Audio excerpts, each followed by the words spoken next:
Assalomu alaykum hammaga. Bugun darsimizda Ustav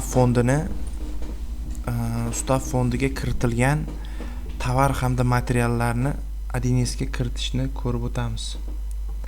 Xo'sh, buning uchun sklad menusini bosamiz va undan Оприходование товаров da bosamiz.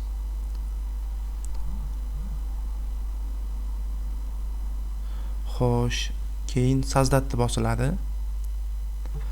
Keyin esa kiritilgan tovar yoki mahsulot kiritilgan sana yoziladi. Undan tashqari esa skladimiz tanlanadi va firma nomi tanlanib va добавить qilinadi. Va добавить qilingandan keyin esa hamma o'sha kiritilayotgan tovar yoki tayyor mahsulot yoki xomashyolar nomi, soni, summasi kiritiladi. Agarda tovar bo'ladigan bo'lsa 29.10, tayyor mahsulot bo'ladigan bo'lsa 28.10, xomashyo yoki material bo'ladigan bo'lsa 10.10 shotlari qo'yiladi.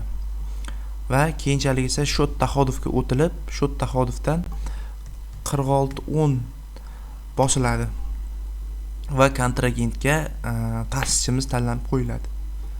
Va keyin esa provissiya zakrit qilib saqlanib qilinadi.